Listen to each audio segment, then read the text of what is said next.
కాక ఇక విలువైన సమయాన్ని కేవలం దేవునికి మాత్రమే ఇద్దాం. మత్తయి సువార్త 14వ అధ్యాయము 13వ వచనం నుంచి చదువుకుందామండి వాక్యము. యేసు ఆ సంగతి విని దోణి ఎక్కి అక్కడ నుండి అరణ్య ప్రదేశమునకు ఏకాంతముగా వెళ్ళెను. జనసమూహములు ఆ సంగతి విని పట్టణముల నుండి కాలి నడకను ఆయన వెంట వెళ్ళిరి. ఆయన వచ్చి ఆ గొప్ప సమూహమును చూచి వారి మీద కనికరపడి వారిలో రోగులైన వారిని స్వస్థపరిచెను. సాయంకాలమైనప్పుడు శిష్యులు ఆయన ఎద్దకు వచ్చి, ఇది అరణ్య ప్రదేశము, ఇప్పటికే పొద్దుపోయెను. ఈ జనులు గ్రామంలోనికి వెళ్ళి భోజన పదార్థములు కొనుక్కొనుటకై వారిని పంపివేయమని చెప్పింది. యేసు, వారు వెళ్ళక్కర్లేదు, మీరే వారికి భోజనం పెట్టుడని వారితో చెప్పెను. వారు, ఇక్కడ మన యొద్ద 5 రొట్టెలను 2 చేపలను తప్ప మరి ఏమీ లేదని ఆయనతో చెప్పిరి.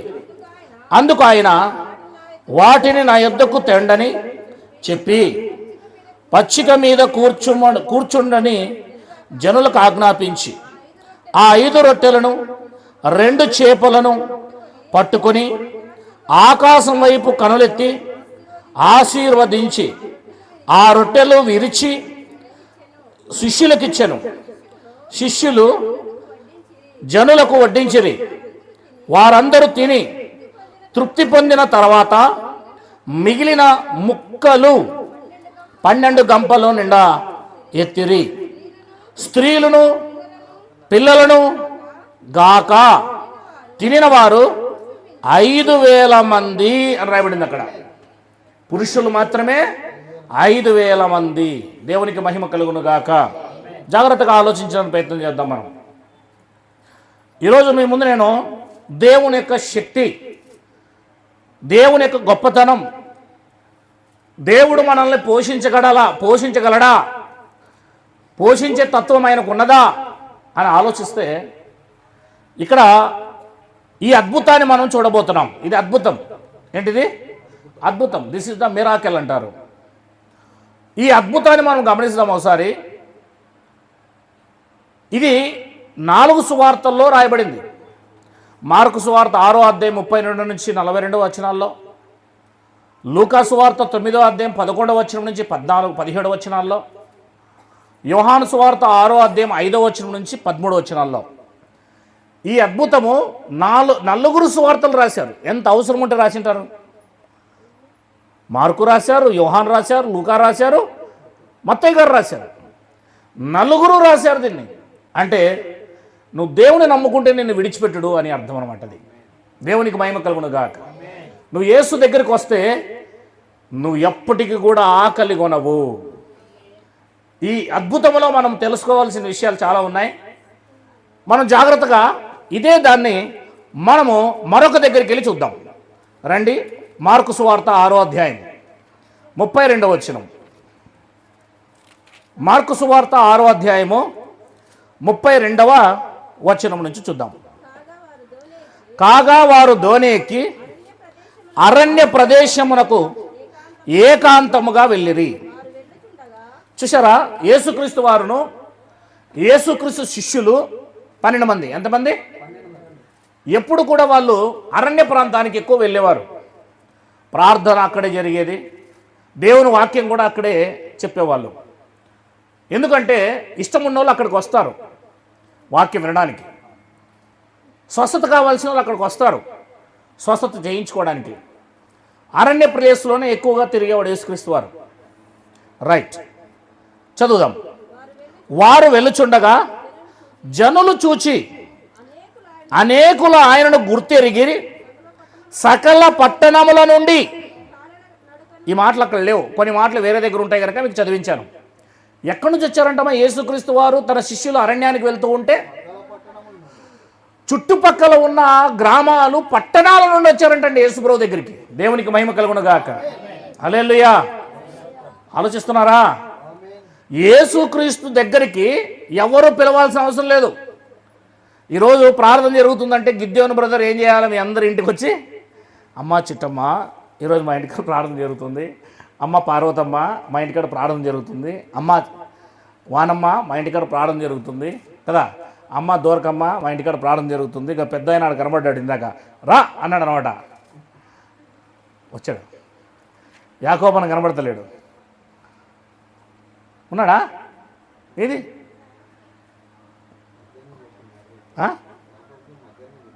దేవునికి మహిమ కలుగును గాక. ఆలోచన చేయండి. మనం పిలిస్తే కానీ రావు, కానీ ఇక్కడ ఎవరు పిలవాల్సిన అవసరం లేదు. వాళ్ళంతకు వాళ్ళే బయలుదేరి వచ్చారు. చూడండి, ప్రార్థన ఉందా అని మీరేం చేయాలి తెలుసా?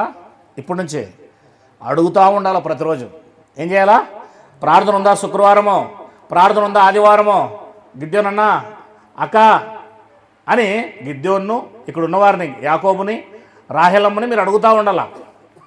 అంటే దేవుని దగ్గరికి మనమే రావాలా. దేవునికి మహిమ కలుగును గాక. అమ్మ దేవుని దగ్గరికి హాస్పిటల్కి మనమే వెళ్తావా? డాక్టర్ దగ్గరికి ఆయన వస్తాడా? ఆర్ఎంపీ డాక్టర్లు లోకల్ డాక్టర్లు వస్తారులేండి, వాళ్ళ కథ వదిలేయండి. ఎంబీబీఎస్ డాక్టర్లు వస్తారా మన దగ్గరికి? తీసుకురా అంటారు, అవునా కదా? దేవునికి మహిమ కలుగును గాక. ఆలోచిస్తున్నానని చెప్పే మాట. ఎంబీబీఎస్ డాక్టర్లు మన దగ్గరికి వస్తారా? మనమే పోయి టోకన్ తీసుకొని, టోకన్ 50వ టోకన్ వస్తుంది. ఎన్నో టోకను? 50వ టోకన్ వస్తే కనీసం అంటే మన దగ్గరకు వచ్చేపాటికి ఎంత అవుతుంది? 3 గంటలో 4 గంటలు అవుతుంది, అవునా? అయినా సరే మనం ఏం చేస్తాము? అక్కడే ఉన్న కుర్చీకి మనం అతుక్కుపోయి, ఎండిపోయింది నంబరు, అమ్మ నంబర్ ఎంత ఊరికే ఉండలేక ఏం చేస్తున్నాం సార్కి, అమ్మ ఎన్నో నంబర్ పోయింది, నీది ఎన్నో నంబర్ అన్నా? నాది 49 అంటాడు, అవునా? ఎన్నో నంబర్ పోయింది సిస్టర్, ఆడికి పోతాం. ఇంకా 10 పోయింది, 10 పోయిందా? అవునా? తప్పదు, మనం వేరే దగ్గరికి ఎక్కడికి పోలేం. తప్పనిసరిగా అక్కడికే వెళ్ళాలి. తప్పనిసరిగా మనము ఆయన దగ్గరికి వెళ్ళి డబ్బులు ముట్టించుకొని, అవునా లేదా? 1000 రూపాయలు 2000 స్వస్థత చేయించుకోనికి రావాలి. మరి దేవుని దగ్గరికి ఎందుకు రావడం లేదు? దేవుని దగ్గర అడిగి ఎందుకు రావడం? ఈ జనాభా అలా లేరు. ఈ జనాభా ఎలా ఉన్నారట? 33వ వచనం చదువుతున్నాం కదా మనము. వారు వెళ్ళుచుండగా జనులు చూచి అనేకులు ఆయనను గుర్తెరిగి సకల పట్టణముల నుండి అక్కడికి కాలినడకన పరిగెత్తి వారికంటే ముందుగా వచ్చారంట. హల్లెలూయా. యేసయ్య కంటే, శిష్యుల కంటే ముందుగా ఎవరు హాజరయ్యారు? ఈరోజు చర్చిలో పాస్టర్ తప్ప ఇంకెవరు కూడా చర్చిలో ముందు హాజరవరు. అందరూ మెల్లగా ఎట్లా వస్తారు? ప్రధానమంత్రి ఎప్పుడు లాస్ట్లో వస్తారు చూసారా? జగన్మోహన్ రెడ్డి ప్రధానమంత్రి. అంతవరకు పాటలు పాడేవాళ్ళు, విన్యాసాలు చేసేవాళ్ళు, అవునా? స్థానిక మంత్రులు, స్థానికంగా ఉన్నవాళ్ళు అందరూ మాట్లాడతారు. ఆయన లాస్ట్లో వస్తారు. ఏం చేస్తారు తర్వాత?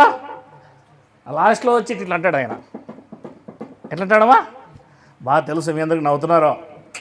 అబ్బబ్బబ్బా, టీవీలు చూస్తారో వీళ్ళంతా. దేవునికి భయంకరుడు గాక. టిట్టి ఏం చేస్తాడు? అనండి అంటుంటాడు చూసారా? అవునా లేదా? దేవునికి భయంకరుడు గాక. అదంతా అయిపోయిన తర్వాత ఏం చేస్తాడు? ఇప్పుడు మాట్లాడతాడు. ఎంతసేపు మాట్లాడతాడు? 5 నిమిషాలు 10 నిమిషాలు మాట్లాడతారు అంతే. కానీ అందరూ జనాభా ముందుగానే వచ్చి చీరలో ఏం చేసింటారు? అందరూ వచ్చి కూర్చొని ఉంటారు ఫుల్గా. ఏమండి? హల్లెలూయా, దేవునికి స్తోత్రం అని నేను అంటున్నాను, ఒక్కరైనా అంటున్నారా? కానీ అక్కడ చూసారా మీరు? సీఎం సీఎం సీఎం సీఎం అంటూనే ఉంటారు. ఎంత కేకలు వేస్తుంటారు, ఎంత అరుస్తూ ఉంటారు. వాళ్ళ వైపు కెమెరాలు తిప్పేపాటికే జెండాలు ఎగరేస్తారు. వారు వచ్చినప్పటి నుంచి పోయేదాకా అరుస్తూనే ఉంటారండి. ఆ అరుపు ఏదో నిజంగా దేవుని దగ్గర మనం అరిస్తే దేవుని స్తుతిస్తున్నట్లు ఉంటుంది. దేవునికి మహిమ కలుగునుగాక. హల్లెలూయా. నీ పెదవులు ఇచ్చింది దేవుడు, నోరిచ్చింది దేవుడు, ఆయుష్ ఇచ్చింది దేవుడు, ప్రాణం ఇచ్చింది దేవుడు, ఆహారం ఇచ్చింది దేవుడు. బ్రతుకున్నావంటే దేవుని చిత్తము, ఇక్కడ కూర్చున్నావంటే దేవుని చిత్తం. ఆ దేవునికైతే స్తోత్రం లేదు, హల్లెలూయా లేదు, దేవునికి మహిమ లేదు. హల్లెలూయా. అసలు ఏమీ లేదు. ఆయన స్తుతించడమే లేదు. పాట పాడేప్పుడు చప్పట్లు కొట్టేదే లేదు. చేతులు ఎవరు చేశారు? తల్లి గర్భంలో చేతులు పెట్టింది ఎవరు? ఈ 2 చేతులు ఏమి తీసేసి పెట్టాడా మనకేమన్నా? చాలామంది చేతులు లేని వారు ఉన్నారు. గాలం ఉంది పాపం, ఒక చెయ్యానికి లేదు, అయినా సరే ఈ చేత్తో ఆ చేయి మీదకి ఏం చేస్తుంటో తెలుసా? చప్పట్లు కొడుతూనే ఉంటుంది. దేవునికి మహిమ కలుగును గాక. చేతులు లేని వాళ్ళ పరిస్థితి కాదు ఇక్కడ. చేతులు ఇచ్చాడు నీకు, నువ్వు చేతులతో ఏం చేయాలా? కార్యచలనం చేయాలి. దేవునికి మహిమ కలుగును గాక. నోరిచ్చాడు, మగవాడు కాదు నువ్వు నోటితో ఏం చేయాలా? కలిసి అందరితో పాటు పాడాలా. అర్థమైందా? చెవులు ఇచ్చారు నీకు, వింటున్నావు, దానికి స్పందన రావాలా. దేవునికి మహిమ కలుగును గాక. రాజకీయ నాయకులు చూడండి, ఆ పవన్ కళ్యాణ్ వచ్చినప్పుడు చూడండి ఎట్లా చేస్తారో, ఆ స్టేజ్ల్లో చూడండి ఎట్లా చేస్తారో, ఆ క్రికెట్ ప్లేయర్లు చూడండి ఎట్లా చేస్తారో. వాళ్ళు ఉదయం నుంచి సాయంత్రం వరకు అరుస్తూనే ఉంటారు. అర్థమైందా? మరి వాళ్ళకంటే ఎక్కువగా మనం దేవుని ఏం చేయాలా? స్తుతి చేయాలా, మహిమపరచాలా, ఘనపరచాలా. వారు మనుషుల్ని గణపరుస్తున్నారు, మనం దేవుని గణపరచడానికి కూడా మనం నోరు ఇవ్వడలేకపోతున్నాం. హల్లెలూయా. దేవునికి మహిమ కలుగును గాక. నువ్వు దేవుని స్తుతించే కొద్దీ నీకు ఏమొస్తుంటుందో తెలుసా? ఆశీర్వాదం వస్తుంటుంది నీ నెత్తి మీదకి. ఏం జరిగిందంటండి? ఎవరంటే ముందు పోయారు? ఏమండి, చర్చికి ముందు ఎవరైనా వస్తారా అంటే ఎవరు రారు.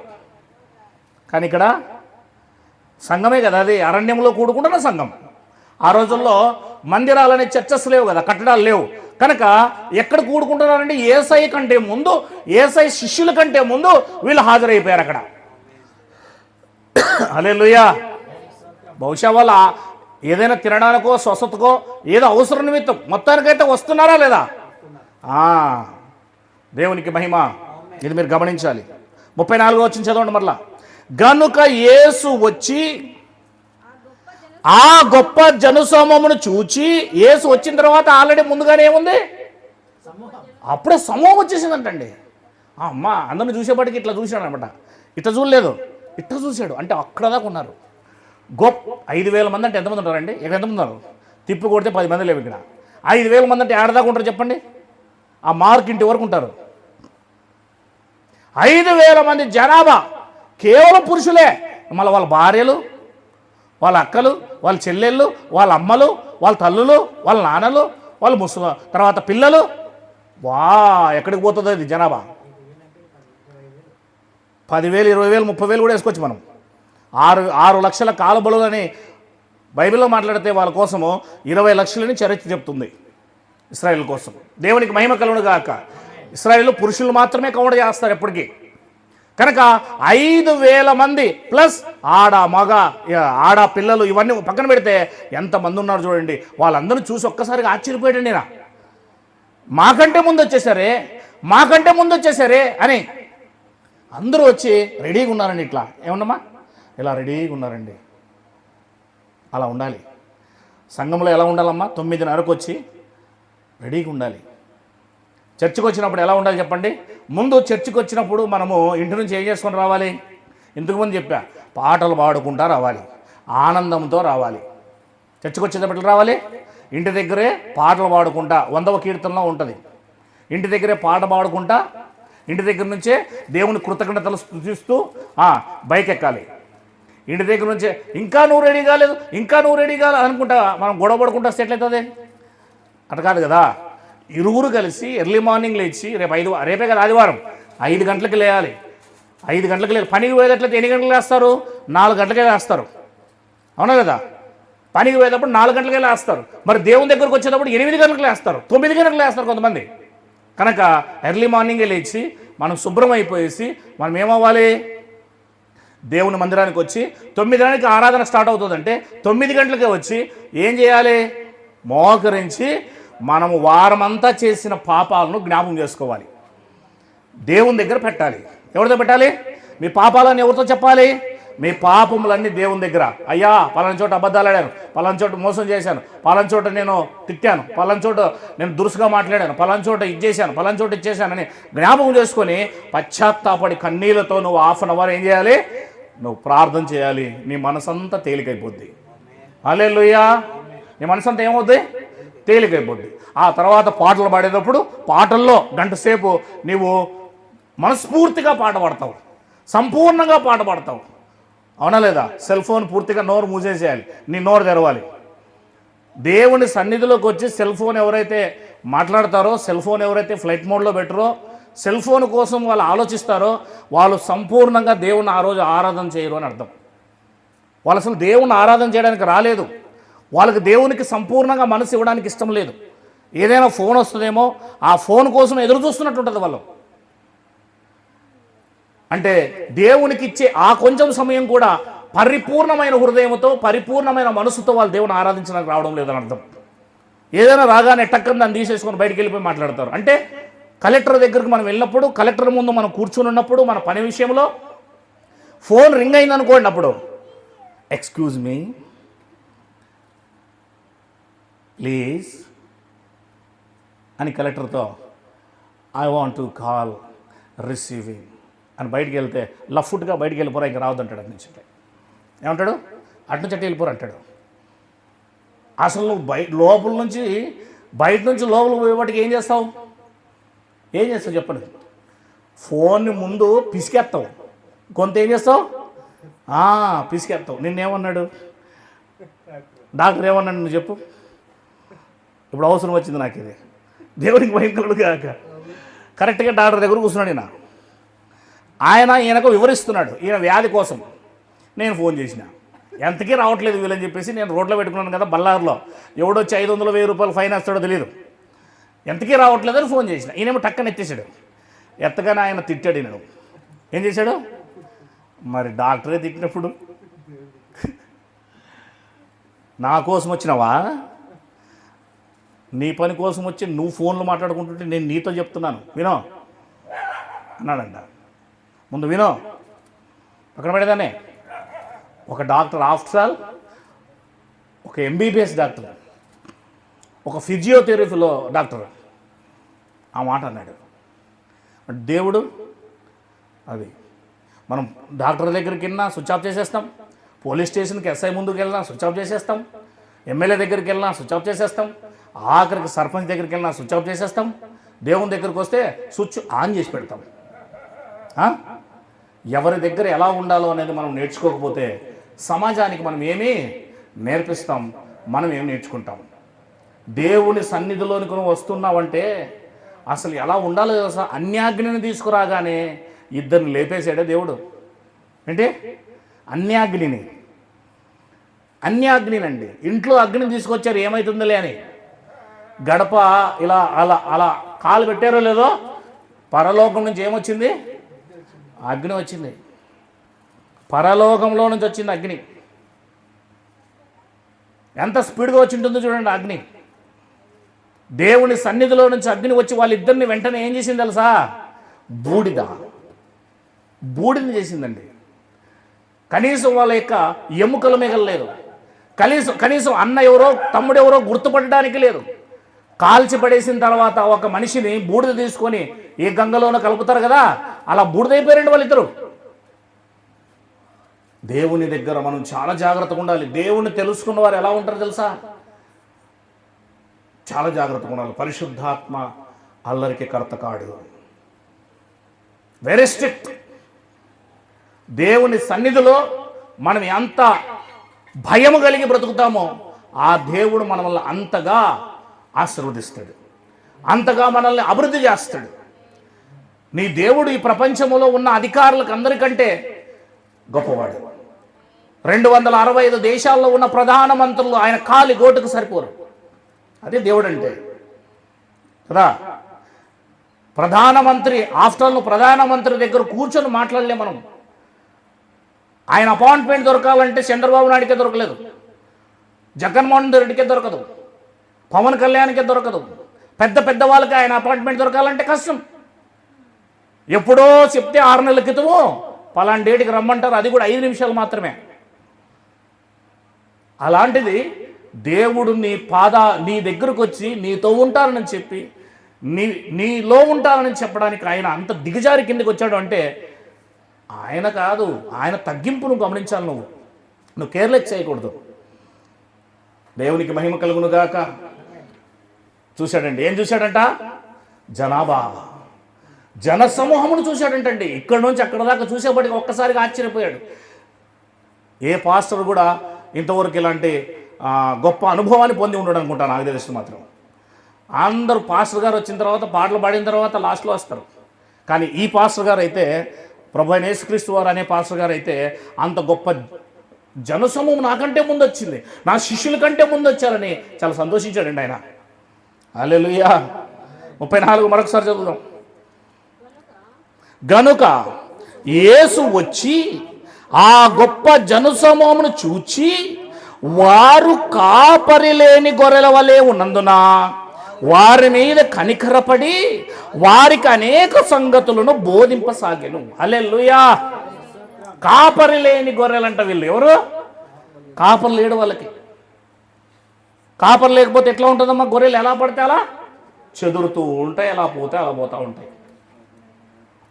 కాపరి లేని గొర్రెలు అడవి గొర్రెలాగా ఎటు పడితే అటు వెళ్తుంటాయి. అవి దానికి ఏది సరైన మార్గమో తెలీదు. అందుకే కాపరి లేని ఆ గొర్రెలకు ఆయన చూసి కనికరపడ్డాడు.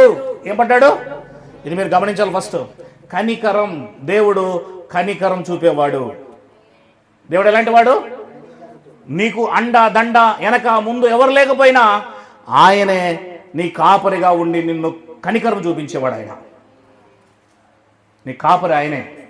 కనుక ఆయన ఏం చేసినట్టు వాళ్ళందరినీ చూచి, అరే కాపరి లేని గొర్రెలు వారు ఉన్నారు కదా వీళ్ళని, వారందరి మీద కనికరపడి వారికి అనేక సంగతులను బోధించాను అని చూడండి. హల్లెలూయా. ఏం బోధించాడంట? అనేక సంగతులు బోధించాడంటండి. ముందుగానే రావాలి, బోధించాలన్నవాడికి కనికరం పుట్టాలి. ఏంటి? సంఘానికి ముందుగా వస్తే బోధించాలి అనుకున్న వానికి ఏం పుట్టాలి? బా, దేవుని వాక్యం కొరకు, దేవుని ఆహారం కొరకు, క్రీస్తు విందు కొరకు ఏం వచ్చారా వీళ్ళంతా? వీళ్ళకి ఆహారం పెట్టాలనిపించాలి. ఇప్పుడు ఇక్కడ 5 రొట్టెలు 2 చేపలు సందర్భం వస్తుంది మనకి. వాళ్ళకి భౌతికమైన ఆహారం ఎందుకు పెట్టాడు? వాళ్ళని చూసి కనికరపడ్డాడు. వాళ్ళందరికంటే ముందుగా రావడం చూశాడు. తన మీద వారు భరోసా పెట్టిన విషయం గమనించాడు. తన మీద ఆశ కలిగిన వారు, తన మీద యేసు ప్రభు అంటే నమ్ముతున్నారు వాళ్ళు. ఈయన దగ్గరికి వస్తే మనకి ఏదైనా దొరుకుతుందని, ఏదైనా మనకు లభిస్తుందని ఆయన పైన విశ్వాసం కలిగి ఉన్నారు వాళ్ళు. అందుకే యేసు కంటే యేసయ్య శిష్యుల కంటే ముందుగా వచ్చారు. నువ్వు యేసు ప్రభు దగ్గరకు వచ్చేటప్పుడు ఆయన యందు విశ్వాసం ఉంచాలి. నువ్వు దేవుని యొక్క సన్నిధిలో దేవుని వాక్యం బోధింపబడక మునిపే నువ్వు వచ్చి ఉండాలి. నువ్వు ఆశ కలిగిన ప్రాణంగా రావాలి. వారంతా కూడా ఆశ కలిగిన ప్రాణంగా వచ్చారా లేదా? వచ్చారు. అందుకే కనికరపడ్డాడు వాళ్ళ మీద. ఏం చేశాడు చూడండి. 35వ వచనం ఎంతవరకు చెప్పాడంటే సాయంకాలం వరకు చెప్పాడంటే వాక్యం వాళ్ళకి. సాయంకాలం వరకు చెప్పాడు చూడండి. అక్కడ చాలా ప్రొద్దుపోయిన తర్వాత ఆయన శిష్యులు ఆయన యొద్దకు వచ్చి, ఇది అరణ్య ప్రదేశము, ఇప్పుడు చాలా పొద్దుపోయినది, చుట్టుపట్ల ప్రదేశములను గ్రామములకును వారు వెళ్ళి భోజనముకైనను కొనుకొనుటకు వారిని పంపివేయమని చెప్పిరి. గమనించండి ఇక్కడ. ఇప్పుడు సాయంకాలం అయిపోయిందమ్మా. ఏమైపోయింది? సాయంకాలం అంటే ఉదయం నుంచి ఇప్పటి వరకు ఏం చెప్పాడు ఆయన? ఏం చెప్పాడు? వాక్యం చెప్పాడు. ఏం చెప్పాడు? వాక్యం చెప్పాడు. ఏం వాక్యం చెప్పాడు? వాళ్ళకి ఏం వాక్యం చెప్పి ఉంటాడు చెప్పండి. 9వ అధ్యాయం లూకా సువార్త. ఒక దగ్గర లేని మరొక దగ్గర ఉంటుంది. అదే సువార్త లేక గొప్పతనం. చదవండి 11వ వచనం. 9, 11. జన సమూహములు అది తెలుసుకొని ఆయనను వెంబడింపగా ఆయన వారిని చేర్చుకొని, దేవునికి మహిమ కలుగును గాక. దేవుడు తన దగ్గరకు వచ్చేవారిని విసర్జించడు, చేర్చుకుంటాడు. తన దగ్గరకు వచ్చేవారిని ఏం చేస్తాడు ఆయన? విసర్జించడు, చేర్చుకుంటాడండి. నువ్వు ఎంతమంది వచ్చినా చేర్చుకుంటాడు దేవుడు. ఎంతమంది వచ్చినా చేర్చుకుంటాడు దేవుడు. వస్తూ ఉండు, ఆయన దీన్ని చేర్చుకుంటాడు. పోవనడు, దూరం పంపించడు. ఆయన తన యుద్ధకు వచ్చి వారిని వెళ్ళగొట్టే దేవుడు కాదు మన దేవుడు. చేర్చుకున్నాడండి. అంతమంది వచ్చారు, వేల మంది వచ్చారండి. 10,000, 15,000 మంది. అందరినీ కూడా ఏం చేశాడు ఈయన? చేర్చుకొని దేవుని రాజ్యమును గూర్చిన వారితో, దేవుని రాజ్యమును గూర్చి వారితో మాట్లాడొచ్చు అని రాబడించాడు. అక్కడ ఏం బోధించాడండి ఉదయం నుంచి సాయంకాలం వరకు? అది దేవుని రాజ్యం కోసం బోధించాడు.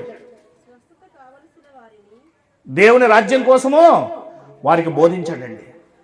దేవుని రాజ్యం అంటే ఎట్లుంటుంది, దేవుని రాజ్యం అంటే ఏంటి, ఆ దేవుని రాజ్యంలో పద్ధతులు ఎలా ఉంటాయి, దేవుని రాజ్యంలోనికి చేరాలంటే మన పద్ధతి ఎలా ఉండాలి, మనం ఎలా వెళ్ళాలి, అందులోకి ఎలా ప్రవేశించాలి, ఆ దేవుని రాజ్యం పొందుకోవాలంటే మనం ఏం చేయాలి, అన్ని విషయాలు, దేవుని రాజ్యం ఎప్పుడు వస్తుంది, ఎలా వస్తుంది అన్న విషయాలన్నీ కూడా వాళ్ళకు బోధించాడు. ఎందుకంటే ఇశ్రాయేలీయులు దేవుని రాజ్యం కోసం ఎదురు చూస్తున్నారు. హల్లెలూయా. ఇశ్రాయేలు దేనికోసం ఎదురు చూస్తున్నారు? దేవుని రాజ్యం కోసం ఎదురు చూస్తున్నారు. ఇది ఇశ్రాయేలుతో మాట్లాడుతున్న విధానం కనుక ఇశ్రాయేలు దేవుని రాజ్యం కోసం ఎదురు చూస్తున్నారు కనుక వారికి దేవుని రాజ్యం వచ్చింది. ఆ దేవుని రాజ్యంలో ప్రవేశించాలంటే ఈ అర్హతలు ఉండాలి, ఈ అర్హతలు ఉండాలని వారికి బోధిస్తున్నాడు. అక్కడ అన్ని విషయాలు బోధిస్తున్నాడు. ఏం చేశాడు తర్వాత? స్వస్థత కావలసిన వారిని స్వస్థపరిచెను అని రాబడింది. ఎవరికెవరికైతే స్వస్థత అవసరమో అన్ని వేల మంది వచ్చారు కదా, వాళ్ళందరిలో స్వస్థత అవసరమైన వారిని ఏం చేశాడు? స్వస్థపరిచాడు. ఏ రోగం ఉన్నా సరే యేసుప్రభువు వారు ఏం చేస్తారు? అమ్మా, దేవుని రాజ్యం కోసం బోధించాడు. ఇది ఆత్మ సంబంధమైంది. ఏంటిది? ఆత్మ సంబంధమైన స్వస్థత దేవుని రాజ్యంలో దొరుకుతుంది.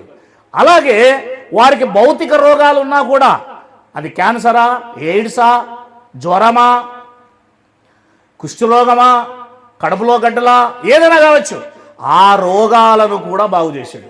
హల్లెలూయా. అంటే మన యేసుక్రీస్తు వారినందు విశ్వాసం ఉంచితే నేడు కూడా దేవుడు చేయగలడు. దేవుడు ఈరోజు కూడా చేయగలడు. దేవునికి సమస్తము సాధ్యము. దేవునికి అసాధ్యమైంది ఏది లేదు. దేవునికి మహిమ కలుగును గాక. విశ్వసించగలిగినతే నువ్వు విశ్వసించు, నమ్మువానికి సమస్తము సాధ్యమని బైబిల్లో రాయబడింది.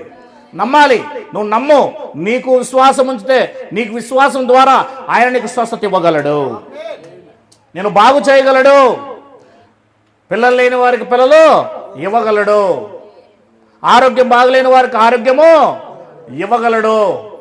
దేవునికి ఏదైనా, ఆకాశంలో అంత సూర్యుని మండిస్తున్నాడు, భూమి మీద ఇంత ఆహారాన్ని ఇస్తున్నాడు, జీవరాశుల్ని మనకిస్తున్నాడు, వర్షాన్ని కురిపిస్తున్నాడు. ఎన్ని మహాకార్యాలను ఈ సృష్టిలో ఇప్పటికీ దేవుడు పుట్టినప్పటి నుంచి, సృష్టి జరిగినప్పటి నుంచి, జగత్తు ఉత్పత్తి అయిన రోజు నుంచి ఈ రోజు వరకు కూడా జరుగుతున్నప్పుడు ఆ దేవుని పవర్ అనేది ఎప్పటికీ తగ్గిపోదు. దేవునికి శక్తిహీనత అనేది, బలహీనత అనేది లేదు. అలాంటప్పుడు ఆ రోజు చేసిన వాడు ఈ రోజు ఎందుకు చేయడు? నీలోనే విశ్వాసహీనత ఉంది, నీలోనే విశ్వాసము లేదు, అంతే. విశ్వాసం ఉంచితే ఆ రోజు చేసిన వాడు ఈ రోజు కూడా దేవుడు, అందుకే బైబిల్ ఏం చెప్తుంది? నిన్న నేడు నిరంతరం ఒకే రీతిగా ఉన్నాడని చెప్తుంది. దాని మీనింగ్ ఏంటి? నిన్న పితరుల కాలంలో, నేడు ధర్మశాస్త్ర కాలంలో, నిరంతరం కొత్త నిబంధన కాలంలో. అది నిరంతరం, ఎప్పటికీ ఒకటే ఉంటాడు ఆయన. దేవునికి మహిమ కలుగును గాక. 3 యుగాలలో కూడా దేవుడు ఒకే రీతి, ఆదాము నుండి మోషే వరకు ఒకే రీతిగా ఉన్నాడు. మోషే మొదలుకొని క్రీస్తు శకం 70 వరకు ఒకే రీతిగా ఉన్నాడు. క్రీస్తు శకం 70 తర్వాత కొత్త నిబంధన వచ్చిన తర్వాత ఇక సదాకాలం, అది నిరంతరం అంటారు దాన్ని. అందుకే అంటే ఆగేది కాదు ఇది. నేడు అనే సమయం ఉండగానే మీరు రక్షణ పొందాలని వాళ్ళకన్నాడు. అంటే అది ధర్మశాస్త్ర కాలం. మంది నిరంతర కాలంలో ఉన్నాం మనం, నిరంతర కాలంలో. అంటే దేవుడు ఎప్పటికీ ఏం కాడు? మలాకి గ్రంథంలో చెప్తాడు, మార్పు లేని దేవుడు. దేవుడు ఎవరు? మార్పు లేదండి. యాకోబు అంటాడు, చంచలత్వమే లేని దేవుడు, గమనాగమనాలు ఆయన దగ్గర లేవంటాడు అనమాట. దేవునికి మహిమ కలుగునుగా. మరి అలాంటి దేవుడు ఈ రోజు ఎందుకు స్వస్థపరచడు? ఈ రోజు ఎందుకు అద్భుతాలు చేయడు? ఈ రోజు ఎందుకు గొప్ప కార్యాలు జరిగించడు? బైబిల్లో జరిగించిన ప్రతి కార్యం, 66 పుస్తకాల్లో జరిగించిన ప్రతి కార్యం నేడు కూడా విశ్వాసంతో దేవుడు చేయగలడు. ఇది నమ్మువానికి జరుగునుగాక. దేవునికి మహిమ కలుగునుగాక. అర్థమవుతుందా? ఏం చేసినాడు ఇక్కడ? స్వస్థత కావలసిన వారిని స్వస్థపరిచెను. ప్రొద్దుగృంగగా నారంభించినప్పుడు 12 శిష్యులు వచ్చి యేసుప్రభువు దగ్గరికి, మనం ఈ అరణ్యములో ఉన్నాము గనక చుట్టుపట్ల ఉన్న గ్రామములకు, పల్లెలకు వెళ్ళి బస చూచుకొని ఆహారం సంపాదించుకున్నట్లు జనసమూహమును పంపివేయమని. 12 మంది శిష్యులు వచ్చారండి. ఇంకా స్వస్థత అయిపోయింది కదా అందరికీ. ముందు వాక్యం చెప్పాడమ్మా. ఏం చెప్పాడు? అందరికీ వాక్యం చెప్పాడు. వాక్యం తర్వాత ప్రార్థన. ఆ ప్రార్థనలో అందరికీ స్వస్థత. ఇలా ముట్టుగానే కుష్ఠరోగి బాగా అయిపోతున్నాడు, ఇలా ముట్టుగానే ఎయిడ్స్ రోగి బాగా అయిపోతున్నాడు, ఇలా ముట్టుగానే క్యాన్సర్ బాగా అయిపోతున్నాడు. ఆయన చేతుల నుంచి ప్రార్థన చేయగానే అందరూ స్వస్థత పొందుకుంటున్నారు. హల్లెలూయా. అదంతా అయిపోయిన తర్వాత అందరూ పోయి కింద కూర్చున్నారు. కూర్చోగానే 12 మంది లేచి వచ్చారండి. ఇంకా 12 మంది ఏమయ్యారు? శిష్యులు కదా వీళ్ళు. లేసొచ్చి యేసయ్య చెవులో నిదానంగా ఏమంటున్నారు? ఏసయ్య మరి భోజనాలకు వీళ్ళందరినీ పంపించేద్దాం, బాగా ఆకలి కొంటున్నారు. వీళ్ళు ఆకలి కొంటున్నారు ఫస్ట్ అనలేదా? ఆయా గ్రామాల్లో బస చేయడానికి వీళ్ళని పంపించేద్దాం అని వచ్చి యేసయ్య దగ్గరికి చెప్తున్నారు. భోజనం ఏంటమ్మా? ముందు భోజనం కూడా కావాలి కదా, మరి భోజనం కూడా కడుపు కావాలి కదా, శక్తిహీనత అవుతుంది కదా అని యేసయ్య దగ్గరకు వచ్చి చెప్తున్నారు. యేసయ్య మీరు నాకు చెప్తారా అని యేసయ్య ఏమన్నాడు చూడండి. ఇప్పుడు ఏమన్నాడమ్మా? మీరే భోజనం పెట్టండి అని వారితో చెప్పగా, వాళ్ళతో ఏమని చెప్పాడంటమ్మా? ఇప్పుడు అమ్మా వారితో ఏమని చెప్పాడమ్మా? మీరే భోజనం పెట్టండి అన్నాడండి. ఒక్కసారికి ఉలిక్కి పడ్డారు వీళ్ళు. ఏంటి అంతే కదమ్మా? అమ్మా 10,000 15,000 మందికి భోజనాలు ఎంతైతే చెప్పు, ఎంత అవుతుంది? ఏమన్నా ఒక క్యారేజ్, ఒక రొట్టె 2 రొట్టెలు అయితే ఏదో అడ్జస్ట్ అవ్వచ్చు. 15,000 మందికి మీరే భోజనం పెట్టుకున్నాడండి ఆయన. అట్లా ఎందుకన్నాడో యోహాను సువార్త 6వ అధ్యాయం ఇక్కడ లేదు అది. అందుకే నేను మిమ్మల్ని జంప్ చేస్తూ తీసుకెళ్తాను. 6వ అధ్యాయం 5వ వచనం, యోహాను సువార్త 6:5. కాబట్టి యేసు కనులెత్తి బహుజనులు తన యొద్దకు వచ్చుట చూచి వీరు భుజించుటకు ఎక్కడి నుండి రొట్టెలు కొని తెప్పించుమని ఫిలిప్పు నడిగెను గాని. చూసారా, ఇంతమంది వచ్చారు కదా, వీళ్ళందరికీ భోజనం పెట్టేది ఎలా? ఫిలిప్పు అని అడిగాడు అనమాట. ఫిలిప్పు అనే శిష్యునితో ఏం చెప్పాడు? ఓ ఫిలిప్పు, వీళ్ళందరికీ మనం భోజనం పెట్టాలి, ఇప్పుడు ఏం చేయాలి అని అడిగాడు అనమాట ఫిలిప్పుని. తనకు తెలుసు ఏం చేయాలన్న విషయం. ఏమి చేయనై ఉండెనో తానే ఎరిగి ఉండి అతనిని పరీక్షించుటకు అలాగ అడిగాను. దేవునికి మహిమ కలుగును గాక. అంటే దేవుడు మరొక విషయం ఏంటంటే మనల్ని పరీక్షిస్తాడు. ఇది 3 పుస్తకాల్లో లేదు, ఇక్కడ ఉంది. మళ్ళా అర్థమవుతుందని చెప్పేది. దేవుడు మనుషుల్ని ఏం చేస్తాడు? విశ్వాసుల్ని ఏం చేస్తాడు? పరీక్షిస్తాడు. నీ హృదయాన్ని పరీక్షిస్తాడు, నిన్ను పరీక్షిస్తాడు, నీకెంత విశ్వాసం ఉందో చూస్తాడు. ఇప్పుడు ఆయన ఏమని ఉండాలి? మామూలుగా ప్రభువా మీకు అసాధ్యమైంది ఏదైనా ఉన్నదా అనాలి. కానీ అందుకు ఫిలిప్పు వారిలో ప్రతివాడును కొంచెం కొంచెం పుచ్చుకున్నటకైనను 200 దేనారముల రొట్టెలు చాలవని ఆయనతో చెప్పెను. 200 దేనారముల ఇంచుమించు ₹1/2 కింద రాయబడింది. అంటే ₹106 మరొక ఆయన రాశాడు. అంటే ₹100 అవుతుంది మొత్తము. ₹106 మరొక ఆయన రాశాడు. అప్పట్లోనే అంతమందికి ఆహారం పెట్టాలంటే ఎంత అవుతుందట? దరిదాపులుగా ₹100. ఎంత? ₹100. ₹100 అంటే ఏముందిలేండి అని ఇలా ఇచ్చేయచ్చు, మీరు ఇచ్చేయచ్చు. ఇది 2000 సంవత్సరాల క్రితం ₹100 అంటే ఏమనుకున్నారు? నా కాలంలో 5 పైసలకు ఒక కొలివి వస్తుంది. కొలివి తెలుసు కదమ్మా, ఏళ్ళకి వేసుకుని తింటుంటుంది. మా నాన్న 25 పైసలు ఇస్తుంది, అంటే పావులా 5 కొలివిలు తీసుకుంటుంది. ఇప్పుడు కొలివి వస్తుందమ్మా ₹1 ఏంటి? ఆలోచన చేయండి. 100 పైసలు ఈరోజు. కరెక్ట్గా 30 ఏళ్ళ క్రితం సంగతి చెప్తున్నాను నేను. 2000 సంవత్సరాల క్రితము అప్పుడు అంతా కూడా చాలా తక్కువ. ఇక ఈ రకంగా దేనారములు, అనా ఇలాంటివి ఉండేటివి. అంటే ₹100 అంటేనే ఈరోజు లక్షల్లోకి వెళ్ళిపోతుంది. అది ఏమిట్లోకి వెళ్ళిపోతుంది? లక్షల్లోకి వెళ్ళిపోతుంది. అయ్యా 200 దేనారములు అవుతుందయ్యా వీళ్ళందరికీ భోజనం పెట్టాలంటే. చూసారా, ఫిలిప్పు డబ్బు వైపు చూశాడు. యేసయ్య ఏం చెయ్యాలో ఆయనకు తెలుసు. హల్లెలూయా. దేవునికండి ఏదైనా సాధ్యం. ధనం అవసరం లేదండి. దేవుడు అనుకుంటే ఏం అవసరం లేదు? ధనం అవసరం లేదు. మనిషి కూడా ఈ భూమి మీద ధనము లేకోకుండా బ్రతికే వాళ్ళు కూడా ఉన్నారు. ఉరవకొండలో మీరు ఒక ఆయన తిరుగుతుంటాడు, ఒక ఆయన ఎగ్జాంపుల్గా. అలా ప్రపంచంలో ఎంతమంది తిరుగుతుంటారు. టీ కప్పు పట్టుకొని ప్యాంట్ ఇట్లా వేసుకుంటా బక్కగుంటాడు, ఇలా కొంచెం క్రాస్ నడుస్తాడు అనమాట. అతనికి డబ్బు లేదు, టీ తాగుతుంటాడు, ఇంక మళ్ళీ ఏం తింటాడో తెలీదు. ఇప్పటికి నేను 15 సంవత్సరాల నుంచి చూస్తున్నాను, స్టిల్ అతను ఇప్పటికీ బ్రతుకుతున్నాడు. ఇంకా మనమే పోతామేమో కానీ అతను ఇంకా బ్రతికే ఉంటాడు. డబ్బు అనేదే తెలియదు అతనికి. దేవునికి మహిమ కలుగును గాక. హల్లెలూయా. అలాంటి వారు భూమి మీద ఇంకెంతమంది ఉన్నారో, వేలకు లక్షల కోట్ల మంది ఉంటారు.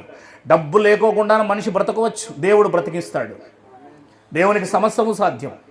కనుక డబ్బే కావాలని ఆలోచించకండి. ఇక్కడ ఏమంటున్నాడు, 200 దెనారముల రొట్టెలు చాలవని ఆయనతో చెప్పాను.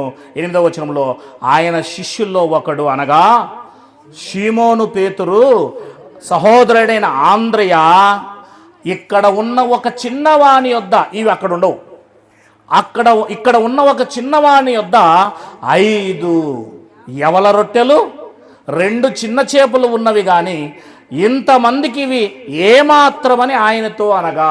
ఒక ఆయన్ని పరీక్షిస్తే ఆయన ఏమన్నాడు? ఇక్కడ ఎందుకు పరీక్షించాడో తెలుసా అండి? యేసు ప్రభుతో తిరుగుతున్న వీళ్ళకంటే బాగా యేసుక్రీస్తును వెంబడించిన వాళ్ళకు తెలుసు బాగా. హల్లెలూయా. ఎందుకంటే వాళ్ళు చూడండి, అందరికంటే ముందు వచ్చేసారు. అంటే యేసు ప్రభు స్వస్థపరచగలడని. ఏమండి నేను చెప్పేది అర్థమవుతుందా? యేసు ప్రభు స్వస్థపరచగలడని వాళ్ళకి తెలుసా తెలీదా? తెలుసు. యేసు ప్రభు వారు పాపమును క్షమించగలడని వాళ్ళకి తెలుసా లేదా? తెలుసు. యేసు ప్రభు వారు ఆహారం పెట్టగలడని తెలుసా లేదా? యేసు ప్రభు అద్భుతాలు సూచక్రియలు చేయగలడని తెలుసా లేదా వాళ్ళకి? తెలుసో లేదో మీకు నేను చూపిస్తానండి. అదే 6వ అధ్యాయము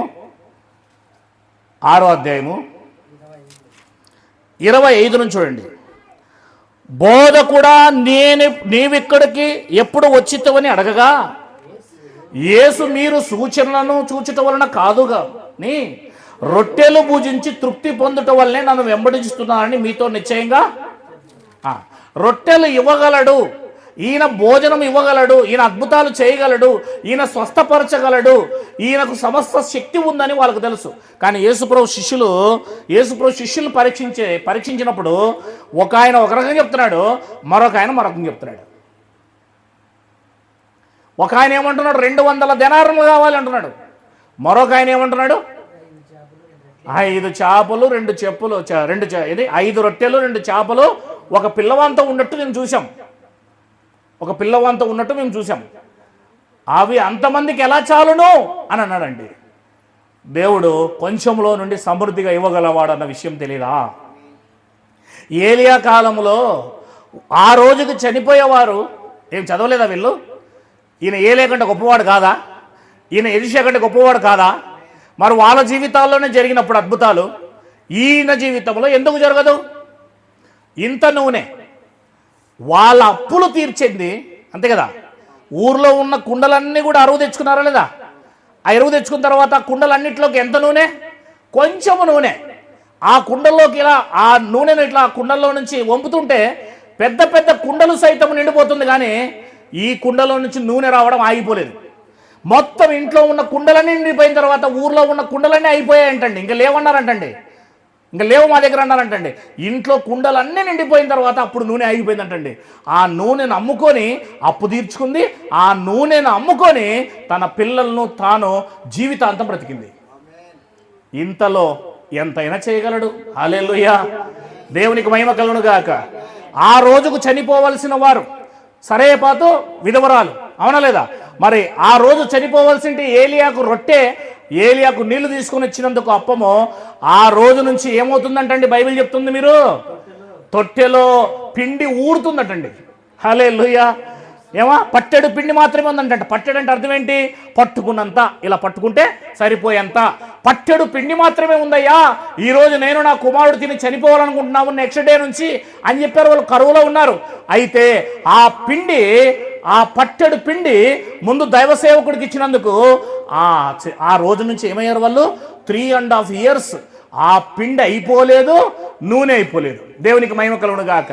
రొట్టెలు చేసుకోవడము, తినడమే. కావలసిన కాటికి రొట్టెలు అవుతున్నాయి, పిండి ఊరుతూ ఉంది, రొట్టెలు అవుతున్నాయి, పిండి ఊరుతూ ఉంది. అబ్బా, నిజంగా ఇది ఒక రకంగా మాయాజాలం వల్ల అనిపిస్తుంది కదా. పిండి ఊడుతుందంటే ఆలోచన చేయండి, దేవుడు ఏమైనా చేయగల సమర్థుడు. హల్లెలూయా. చూడండి, ఇవన్నీ కూడా నమ్మాలి మీరు. నమ్మకపోతే కాదు. ఏంటి ఇలా అవుతుందా అని. ఇప్పుడు ఒక గిన్నె ఉందనుకోండి, ఫర్ ఎగ్జాంపుల్గా ఇది గిన్నె అనుకోండి. ఏంటి ఇది గిన్నె, ఇందులో ఎంత ఉంది పిండి? పట్టెడు పిండి, ఒక 2 రొట్టెల ఎంత పిండి ఉంది. పిండి అంతా వంపేసింది, రొట్టెలు చేసింది. ఇది ఏమైపోయింది? ఇది ఖాళీ అయిపోయిందా? కానీ మరలా సాయంకాలానికి పిండి ఇందులో ఏమవుతుంది? ఊరుతూ ఉంది. పిండి వచ్చేస్తుంది అందులోకి. ఎవరు పెడుతున్నారు? అది పిండి పొద్దునకి అయిపోయింది, రొట్టెలు చేసుకుని తిన్నారు. మధ్యాహ్నానికల్లా పిండి, సాయంకాలం కల్లా పిండి, మళ్ళీ ఉదయం కల్లా పిండి. నీకు కావాల్సినంత ఆ పూటికి దేవుడు సహాయం చేస్తాడు, నువ్వు దేవుని మీద నమ్మకం ఉంచగలిగితే. దేవునికి మహిమ కలుగునుగాక. అలా ఎన్ని సంవత్సరాలు? 3.5 సంవత్సరాలు ఏలియాను, ఆ సారెపాతు విధవరాలు, తన పిల్లలు కూడా బ్రతికారంట. నమ్మండి, దేవుని వైపు విశ్వాసం ఉంచండి. దేవుడు గొప్ప దేవుడు. 145వ కీర్తన 15వ వచనం చదవండి. 145వ కీర్తన 15వ వచనం చదవండి. సర్వజీవుల కన్నులు, అమ్మా చూస్తున్నారా, వింటున్నారా? సర్వజీవుల కన్నులు దేవుని వైపు చూచుచున్నవి. ఎందుకు? ఈ భూమి మీద ఉన్న 84 లక్షల జీవరాశులు ఎవరి వైపు చూస్తున్నాయి? సింహం ఎవరి వైపు చూస్తుంది? ఏనుగు ఎవరి వైపు చూస్తుంది? తిమింగలం ఎవరి వైపు చూస్తుంది? నక్కలు ఎవరి వైపు చూస్తున్నాయి? సర్వజీవుల కన్నులు అంటే 84 లక్షల జీవరాశుల కన్నులు నీ వైపు చూచుచున్నవి. ఇలా దేవుడు చూస్తున్నాయంట. అవి మనం దేవుడు చూడం. ఫిలిప్ టైపులో డబ్బులు చూస్తాం, ఆంధ్రాయ టైపులో ఇవెంత అంటాం. మనమంతా నిరాశపోతాం. కానీ జీవరాశులు ఏం చేస్తాయంట? దేవుని వైపు చూచుచున్నవి. తగిన కాలమందు నీవు వారికి ఆహారం ఇచ్చేదవు, నీవు నీ గుప్పిలి విప్పి ప్రతి జీవి కోరికను తృప్తిపరచెదవు. హల్లెలూయా. చూసారా? జీవరాశులు 84 లక్షల జీవరాశులు అడవిలో ఉండేటివి ఎవరు ఇస్తున్నారు? దానికి గడ్డి. ఇందాక గొర్రెల దగ్గరికి వెళ్ళి వచ్చాం, గడ్డి ఎవరు ఇస్తారు వాటికి? దేవుడే. 84 లక్షల జీవరాశులు అంటండి ప్రపంచంలో ఉండేది. కోట్లాది కోట్లు ఉన్నాయి అవి భూమి మీద. వాటన్నిటికీ చేపలు చూడండి, ఎన్ని చేపలు పడతారు. డ్యామ్ దగ్గరికి వెళ్తే డ్యామ్లోనే ఒక్కరే దరదాపులుగా 500 కేజీలు 200 కేజీలు తీసుకుంటారు. పార్సల్ ఎన్ని పోతాయో. ఆ చేపలన్నింటినీ ఎవరు పోషిస్తున్నారో? ఒక డ్యాములో చేపలు, ఒక కాలువలో చేప, ఒక చెరువులో చేపలు, ఒక సముద్రంలో చేపలు. ఇన్ని చేపల్ని, ఎన్ని చేపలు పడుతున్నా సరే, చేపలు పడుతున్నా సరే చెప్పండి, మరలా వస్తూనే ఉన్నాయి. ఇవి ఇప్పటి నుంచి కాదు కదా, ఎప్పటి నుంచో ఆదామవ్వల కాలం నుంచి ఈ భూమి మీద ప్రతి జీవరాశి కూడా ఏమవుతుంది? మల్టిప్లై అవుతుంది. దేవుడు మన కోసం వాటినిచ్చాడు, వాటికి దేవుడు ఆహారాన్ని ఇచ్చాడు. దేవునికి మహిమ కలుగును గాక. ఏమండి, సకల జీవరాశులు పోషించేది ఎవరు? ఏదైనా ఒక రూపాయి ఇస్తున్నాయా? అవే దేవుని మీద ఆధారపడుతున్నాయి. 107వ కీర్తన 9వ వచనం. 107వ కీర్తన 9వ వచనం. దేవుని మీద ఆధారపడే క్రైస్తవులు ఉన్నారా ఈరోజు? 7వ వచనం. 105వ కీర్తన 7వ వచనం చదవమా.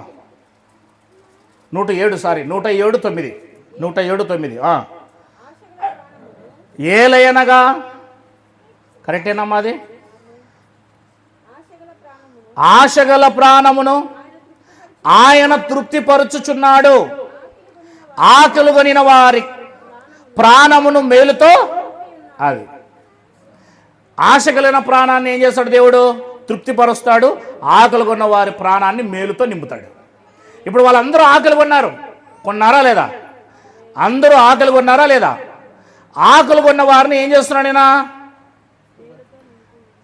2 చేపలు 5 రొట్టెలు 2 చేపలు ఏం చేస్తున్నాడు ఆయన? అద్భుత రీతిగా నడిపిస్తున్నాడు. ఇంకో మాట చూద్దాం. 146వ కీర్తన 7వ వచనం. 146వ కీర్తన 7వ వచనం, బాధపరచుబడవారికి ఆయన న్యాయం తీర్చును, ఆకలి గొనువారికి ఆహారము దయచేయను. ఆకలి కొన్నవారికి ఏం చేస్తారంట? ఆహారం దయచేస్తాడు. 6వ అధ్యాయం మత్తయి సువార్త 33వ వచనం, ఆకాశ పక్షులు చూడుడి, అవి విత్తవు, కోయవు, కొట్లలో చేర్చుకొనవు, అయినను సరే ఆ దేవుడు వాటిని కూడా పోషిస్తున్నాడు అని చెబుతూ 33వ వచనంలోకి వచ్చేపాటికి ఏం చెప్తాడు? 6వ అధ్యాయంలో, కాబట్టి మీరు ఆయన రాజ్యమును నీతిని మొదట వెతుకుడి, అప్పుడు అవన్నీ మీకు అనుగ్రహింపబడును అని రాయబడింది. చూసారా, యేసుక్రీస్తు వారు నేటి క్రైస్తవులకు ఏం చెప్తున్నాడు తెలుసా? మీకు స్వస్థత కావాలా, మీకు ఆహారం కావాలా, మీకు నా కనికరం కావాలా, మీకు నా ఆశీర్వాదం కావాలా, మీకు పరలోకం కావాలా, మొదట మీరు చేయాల్సిన పని ఏంటి తెలుసా? ఆహారం కోసం పరిగెత్తద్దు, ఆహారం కోసం పరిగెత్తద్దు. మొదట నా రాజ్యమును వెతుకు, నా నీతిని వెతుకు, ఆ రెండింటినీ పొందుకో. అట్లా అది అర్థం ఏంటి? రాజ్యములో ప్రవేశించు, నీతిమంతుడుగా మార్చబడు. రాజ్యంలో ప్రవేశించు, నీతిమంతుడుగా మార్చబడు. నీకేం కావాలో ఇచ్చే బాధ్యత నాది. మాట తప్పే దేవుడా మన దేవుడు? నమ్మకమైన దేవుడా? హల్లెలూయా. నీకు నేను ఏమి ఇవ్వాలో ఇచ్చేది నా బాధ్యత అన్నాడండి. అవునా లేదా? మొదట రాజ్యమును వెతుకు అంటే బాప్తిస్మం తీసుకొని దేవుని సంఘంలో ప్రవేశించు, నీతిగా బ్రతకడం నేర్చుకో వాక్యానుసారంగా. నీకేం కావాలో నీ కడుపు నింపే బాధ్యత నేను తీసుకుంటాను, నీ ఆరోగ్య బాధ్యతను నేను తీసుకుంటాను. ఏమంటే దేవుని వల్ల కాదంటారా? సమస్తము సాధ్యము. అది మీరు నమ్మాలి. దేవుణ్ణి మీరు ఏం చేయాలి? నమ్మాలి, విశ్వసించాలి. ఆయనకు సమస్తము సాధ్యం కనుక ఆయన చెప్పిన మాటకు మనం లోబడాలి. ఈరోజు ఆఖరికి నేను ముగింపులోకి వచ్చేస్తున్నాను. ఇంకా రండి, 6వ అధ్యాయం యోహాను సువార్త ముగించబోతున్నా. నాకు 2 నిమిషాలు చాలు. 9వ వచనం, ఇక్కడ ఉన్న ఒక చిన్నవాని యొద్ద 5 యవల రొట్టెలను 2 చిన్న చేపలు ఉన్నవి, కానీ ఇంతమందికి ఇవి ఏమాత్రమని ఆయనతో అనగా, పరీక్షలో శిష్యులు ఏమైపోతున్నారు? ఫెయిల్ అవుతున్నారు. పరీక్షలో శిష్యులు ఏమవుతున్నారు? ఆహా, డబ్బులు వైపు ఒకడు చూస్తాడు, తక్కువ అని ఒకడు అనుకుంటాడు. వాళ్ళ ఉద్దేశం ఏంటో అర్థమైపోయింది. మీ ఉద్దేశం ఏంటో కూడా దేవుడు, నా ఉద్దేశం ఏంటో కూడా దేవుడు గ్రహిస్తూనే ఉంటాడు అనుక్షణం. జాగ్రత్తగా ఉందాం దేవునితో. 10వ వచనం, యేసు జనులను కూర్చోండబెట్టుడని చెప్పాను. ఏం చెప్పాడంట? ఇంకా మీ మాటలు పక్కన పెట్టండి, కట్టేయండి, ఆ డబ్బులు తర్వాత అమౌంట్ దానికోసం పక్కన పెట్టండి. ముందు అందరిని ఏం చేయమన్నాడు? 10 మందేసి 100 మందేసి పంక్తులుగా కూర్చోమన్నాడు. ఎలా కూర్చోమన్నాడు? జనులందరినీ పంక్తులుగా అంటే వరుసగా అని అర్థం. దేవునికి ఎప్పటికీ క్రమము బాగా నచ్చుతుంది. దేవునికి ఏం నచ్చుతుంది? క్రమం. మీకు లూకా సువార్తలో, మార్కు సువార్తలో ఉంటుంది ఆ మాటలు. చదవండి 10వ వచనం, యేసు జనులను కూర్చోండబెట్టుడని చెప్పాను. ఆ చోట చాలా ఏమండి ఆఫ్ అయిపోయింది కదా ఇది, అంటే ఛార్జింగ్ అయిపోయిందా? సరే వద్దులే, ఓకే. ఆ చోట చాలా పచ్చిక ఉండేను గనక కంటిన్యూ అవ్వాలి, టైం లేదు నాకు. లెక్కకు మించి 5,000 మంది పురుషులు కూర్చుండిరి. యేసు ఆ రొట్టెలు పట్టుకొని కృతజ్ఞతాస్తుతులు, 5 రొట్టెలు తీసుకున్నాడండి. ఏం చేశాడంట? కృతజ్ఞతాస్తుతులు చెల్లించి కూర్చున్న వారికి వడ్డించెను. అలాగున చేపలు కూడా వారికి ఇష్టమైనంత మట్టుకు, అంటే 5 రొట్టెలు పిల్లల దగ్గర ఉన్న ఆ 5 రొట్టెలు తీసుకున్నాడు, పిల్లల దగ్గర ఉన్న ఆ 2 చేపలు తీసుకున్నాడు. ఇలా దేవుని వైపు చూపించాడండి. దేవుని వైపు చూపించి ఏం చేశాడు? దేవునికి స్తుతి చేశాడని మరొక దగ్గర రాయబడి ఉంటుంది. దేవునికి ప్రార్థన చేశాడని మరొక దగ్గర రాయబడి ఉంటుంది. దేవునికి ఏం చేశాడంటే ఇప్పుడు ఇక్కడ కృతజ్ఞతలు. అయ్యా, ఈ 5 రొట్టెలు, ఈ 2 చేపలు ఇచ్చినందుకు అయ్యా మీకు వందనాలయ్యా, మీకు స్తోత్రాలయ్యా, మీకు కృతజ్ఞతలయ్యా అని యేసు ప్రభువారు మానవుడిగా ఉన్నాడు కాబట్టి, మనిషి కుమారుడుగా తండ్రిని ఆరాధన చేశాడు. అంటే నువ్వు అలా ఆరాధన చేయాలని మాదిరి చూపించాడు. హల్లెలూయా. అర్థమవుతుందా? ఇలా చేయండి మీరు కూడా అని మాదిరి. మనం ప్రార్థన చేసుకునే అన్నం కూడా, అయ్యా ఈ ఆహారం ఇచ్చినందుకు నీకు కృతజ్ఞతలయ్యా అని కూడా మనము మనం గవాక అవునా? ఏడ ముక్కలు అయిపోతాయి ఎవరని, అవునా లేదా? కృతజ్ఞత లేని జీవితం అండి. యేసుప్రభు వారు ఆ 5 రొట్టెలు ఇచ్చినందుకు, ఆ యొక్క 2 చేపలు ఇచ్చినందుకు, యేసుప్రభు దేవుడై ఉండి మానవుడిగా ఉన్నప్పుడు దేవునికి ఎలా కృతజ్ఞతలు చెల్లిస్తున్నాడు చూడండి. దేవునికి ఎలా కృతజ్ఞతలు చెల్లిస్తున్నాడో చూడండి. జాగ్రత్తగా వినాలి. కృతజ్ఞత లేని జీవితం బ్రతకూడదు. మనం దేవుడిచ్చిన దానికి మనం ఏం చేయాలి? ప్రార్థన చేయాలని తిమోతి పత్రికలో రాయబడింది. కృతజ్ఞతలు చెల్లించాలని బైబిల్లో రాయబడింది. ప్రార్థన చేసి దేవునికి ఏం చేయాలి? మనము కృతజ్ఞత చెల్లించాలి. యేసుప్రభు వారు ఏం చేశారు? కృతజ్ఞత చెల్లించారు. ఆ తర్వాత ఏం చేశారు? అందరికీ వడ్డించారు. వారు తృప్తిగా తినిన తర్వాత, తృప్తిగా అంటే అర్థం ఏంటి? యేసుక్రీస్తు వారు కొదవ లేకుండా మనల్ని పోషించేవాడు. ఎవరమ్మా? యేసయ్య దగ్గరికి వస్తే ఏం చేస్తాడు? అసలు నీకు తృప్తిగానే ఆహారం దొరుకుతుంది. నువ్వు భయపడాల్సిన అవసరమే లేదు. యేసుక్రీస్తు వారు తృప్తిగా తినిన తర్వాత ఏమీ నష్టము కాకుండా మిగిలిన ముక్కలు ఉన్నాయి కదా, పోగు చేయడని తన శిష్యులతో చెప్పాను. కాబట్టి వారు భుజించిన తర్వాత శిష్యులు కూడా వారి యొద్ద మిగిలిన 5 యవల రొట్టెల ముక్కలు పోగు చేసి 12 గంపల నింపురి అని రాబడించండి. ఎన్ని గంపలు అమ్మ? 5 రొట్టెలు 2 చేపలు ఎంతమందికి అయ్యాయి? 5,000 మంది డైరెక్ట్గా కనబడుతున్నారు. ఇండైరెక్ట్గా 15,000 మంది. ఎంతమంది? 15,000 మందికి 5 రొట్టెల్ని పంచాడండి. ఇప్పుడు రొట్టెలు పంచేటప్పుడు ఏమై ఉంటాయండి రొట్టెలు? ఇప్పుడు అవి చెప్పండి ఎలా ఉంటాయి? ఇలా గంపలో పెట్టుకొని ఇలా పెడుతూ ఉన్నప్పుడు ఏం చేస్తానండి? రొట్టె ఇచ్చాడండి. ఇక్కడ 5 రొట్టెలు. ఒక రొట్టె తీసుకున్నాడు శిష్యులు. ఒక ఆయన 2 చేపలు. ఒక చేప, ఒక ఆయన చేప. చేప వేస్తున్నాడు, ఇంకో చేప వస్తుంది. రొట్టె వేస్తున్నాడు, మరొక రొట్టె తయారవుతుంది. హల్లెలూయా. ఏంటమ్మా? అది దేవుడు చేసే అద్భుతం.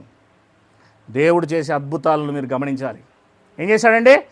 రొట్టె రొట్టె రొట్టె ఇలా 5,000 మందికి పెట్టిన తర్వాత, లేదా 15,000 మందికి పెట్టిన తర్వాత ముక్కలు చెక్కలు ఉంటాయి కదా మిగిలిపోయినవి, అవన్నీ గంపలు ఉంటాయి కదండి మన జలగంపలో, 12 గంపలు ఎత్తారంట మిగిలిపోయినాయి. అంటే ఎప్పటికి యేసయ్య దగ్గరకు వస్తే సమృద్ధిగా ఆహారం ఉంటుంది. ఇక్కడ వరకు ఇంకా మన జీవితంలో మిగిలిపోతుంది కూడా.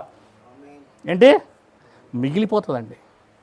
అది యేసుక్రీస్తు వారి దగ్గరకు వస్తే మనకు లభించేది. మిగిలిపోతుంది. అందుకే నువ్వు ముందేం చేయాలి? ఇప్పుడు ఆయన విశ్వసించాలి. ఆయన ఏం చేయాలి? ఆయన విశ్వసించాలి. దేవునికి మహిమ కలుగును గాక. చివరిగా ప్రభువును వెంబడిస్తే ఇక్కడ 4 కలిగాయండి. మొత్తంగా 4 కలిగాయి లేదా 5 కలిగాయి. 1, వారి పట్ల కనికరం చూపాడు. చెప్పండి నాతో పాటు, కనికరం చూపాడు. కనికరం అంటే ఏం చెప్పండి? జాలిపడ్డాడు, దయ చూపించాడు. అయ్యో అమ్మా, ఎవరైనా రోడ్లో అయ్యా అన్నం తినలేదయ్యా, 4 రోజులైందయ్యా అని ఆ మాట, వాళ్ళ యొక్క విధానం చూసినప్పుడు జాలి కలిగి మనం నోట్లో జవులో చేయబెట్టి ఏం చేస్తాము? జాలి. మనకు కనికరం వచ్చినప్పుడు కదా ఇస్తాము. అయ్యో పాపం అనిపించినప్పుడు కదా. అంటే కూడా యేసుక్రీస్తు వాళ్ళని చూసినప్పుడు కాపర్లేని గొర్రెల వరకు ఉన్నారే వీళ్ళు అని కనికరపడ్డాడండి వాళ్ళ మీద. దేవుని వాక్యం బోధించాడండి వాళ్ళకి. 2వది ఏం జరిగింది? స్వస్థత. ఏంటండి? స్వస్థపరిచాడండి. వాళ్ళకి హాస్పిటల్కి పోవడానికి డబ్బులు లేవమ్మా. ఏం లేదు, వాళ్ళ దగ్గర హాస్పిటల్కి పోవడానికి డబ్బులు లేవు. వాళ్ళు పెద్ద పెద్ద వైద్యం చేసుకోవడానికి డబ్బులు లేవు వాళ్ళ దగ్గర. వాళ్ళ వైద్యుల దగ్గరికి వెళ్ళలేరు. అలాంటి పేదవాళ్ళే కదా వచ్చారు యేసుప్రభు దగ్గరికి, అవునా లేదా? కనుక వారిని స్వస్థపరిచాడు, వారికి బాగు చేశాడు. మిమ్మల్ని కూడా దేవుడు బాగు చేస్తాడు. మీ పట్ల కూడా కనికరం చూపుతున్నాడు దేవుడు. దేవునికి మహిమ కలుగును గాక. 3వదిగా పోషణ. వాళ్ళకి ఆహారం పెట్టి ఏం చేశాడు? పోషించాడు. ఆ తర్వాత వారికి తృప్తిగా పెట్టాడు భోజనం. ఏం చేశాడు? ఆ పోషణలో కూడా ఏముంది? తృప్తి ఉందండి. యేసయ్య దగ్గరకు వచ్చి జీవితం ఎట్లుంటుంది? యేసయ్య ప్రభు నమ్ముకున్నా నాకు ఉద్యోగం రాలేదు, యేసు ప్రభు నమ్ముకున్నా పొలం పండలేదు, ఏంది మాటలన్నీ? యేసు ప్రభు దగ్గరకు వచ్చి నాకు పిల్లలు పుట్టలేదు, యేసు ప్రభు దగ్గరకు వచ్చి నాకు పాస్ కాలేదు. ఏమేంటివి ఇవి? నీకు సరైన విశ్వాసం లేదు. మరి వీళ్ళకి ఎందుకు ఇచ్చాడు? వీళ్ళకి ఇచ్చినాడు, నీకు ఎందుకు ఇయ్యడు? ఇస్తాడు. మొదట రాజ్యమును నీతిని వెతుకు. ఆయన్ను శోధించకూడదు నువ్వు, ఆయన నిన్ను పరిశోధించాలి. అర్థమైందా? మనం ఎవరిని శోధించకూడదు? దేవుని ఇశ్రాయేలీయులు దేవుణ్ణి శోధించిరట. మనం శోధించకూడదు దేవుణ్ణి. ఏమని శోధించారో తెలుసా వాళ్ళు? దేవుడు ఆహారం ఇస్తాడా అని అన్నారంటండి. వాళ్ళు ఏమన్నారు తెలుసా? దేవుడు ఆహారం ఇస్తాడా అని అన్నారంటండి. 78వ కీర్తన 15వ వచనంలో ఉంటుంది, తర్వాత చూసుకోండి. కనుక ఆలోచన చేయండి, దేవుడు ఏం చేశాడంటే ఇక్కడ పోషణ, తర్వాత తృప్తిగా వారికి ఆహారం పెట్టాడు. ఆ తర్వాత చివరిది అద్భుతం చూపించాడు. అక్కడ అద్భుతం చేశాడు వాళ్ళ ముందు. ఏం చేశాడు? అద్భుతం. ఏంటంటే 5 రొట్టెలు 2 చేపలు. అది అద్భుతమా కాదా? అద్భుతం కదా, అది మహాద్భుతం. కనుక యేసుక్రీస్తును మీరు వెంబడిస్తే మీ జీవితాల్లో కూడా ఏ కొదవ లేకుండా దేవుడు కార్యాలు జరిగిస్తాడు అని మనకి ఇవి నేర్పుతున్నాయి. యేసు ప్రభు దగ్గరకు వచ్చారా? ఆయన వెంబడిస్తున్నారా? మిమ్మల్ని దేవుడు ఊరికే ఇడిచిపెట్టాడు, మీ పట్ల కనికరం చూపుతాడు. చెప్పండి, మిమ్మల్ని స్వస్థపరుస్తాడు, మిమ్మల్ని పోషించే బాధ్యత ఆయన తీసుకుంటాడు. అది కూడా ఎలాగా? సమృద్ధిగా, తృప్తి అయ్యేదాకా తృప్తిగా పోషిస్తాడు. అమ్మ చాలా అన్నట్టుగా, ఇంక చాలా అన్నట్టుగా. నిన్నటి రోజున వీళ్ళ ఇంట్లోకి అక్కడ రెండమాగులపల్లి ప్రార్థన పోయాం. వాళ్ళ ఇంట్లో భోజనం పెట్టారు. పప్పాను తిన్న తర్వాత తింటూ ఉండగా అక్కడ చికెన్ ఉంది, మటన్ ఉంది, చికెన్ ఉంది, పలావ్ ఉంది, తక్కువ తినని అంటున్నాడు. తిన్న తర్వాత మళ్ళీ తినలేనా? ఏం కాదులేమా, దేవునికి స్తోత్రం కలుగును గాక. అవునా లేదా? ఎట్లా తింటానండి? ఇంకా అయిపోయా. ఆ పప్పానంతో సర్దుబాటు చేసుకొని వెళ్ళిపోయినా. అంతేనా సోదరా? నువ్వు చికెన్ పెట్టు, బిర్యానీ పెట్టు, ఒకసారి తిన్న తర్వాత తృప్తిగా మళ్ళీ వేరేది ఏది మనము తినలేము. మళ్ళీ 6 గంటల సేపు టైం పట్టాల. అర్థమైందా? కనుక దేవుడు ఏం చేస్తాడంట? తృప్తి. తర్వాత నీ జీవితంలో అద్భుతాలు చేస్తాడు. ఏం చేస్తాడు? ఈ రాహేలమైనా, ఈ యాకోబేనా, ఈ దొరకమ్మేనా, ఈ గిద్దోనేనా అని మన జీవితాల్లో ఏం చేస్తాడు ఇక్కడ? అద్భుతం. అంటే అర్థం ఏంటి? ఇంతకుముందు ఈయన వేరుగా ఉన్నాడు, ఇప్పుడు వేరుగా మారారు. ఈయన మాటలు మారాయి, ఈయన నడక మారింది, ఈమె పద్ధతి మారింది, ఈమె జీవితం మారింది, ఈమె యొక్క ప్రవర్తన అంతా మారింది. ఈమె ఇప్పుడు భక్తి కలిగి ఉంది, ఎప్పుడు యేసయ్య అంటుంది, ఎప్పుడు ప్రార్థన అంటుంది, ఎప్పుడు చర్చ్ అంటుంది, ఎప్పుడు బైబిల్ అంటుంది, ఎప్పుడు దేవుడు అంటుంది. ఇంతకుముందు అలా ఉండలేదు. ఈమె మార్పు చెందింది. అదే అద్భుతం. ఈరోజు మన జీవితాల్లో అద్భుతం ఏంటంటే, నువ్వు ఒక రకంగా ఒకప్పుడు ఉండేవాడివి, తర్వాత ఒక రకంగా మారిపోయావు. అదే వండర్. దాన్ని ఏమంటారు? Very good wonder. అది ఏంటి? నీ జీవితంలో వండర్స్ అనమాట. కనుక మన జీవితాల్లో అద్భుతం అది. ఆ అద్భుతమైన జీవితం దేవుడు మనకి దయచేయునుగాక. విన్న మాటలను మన హృదయాల్లో నాటబడి ఫలములు జయచేయునుగాక. 30 60 100 ఫలం దయచేయునుగాక. దేవుని వైపు చూద్దాం. అందరూ పైకి లేచి నిలబడదాం.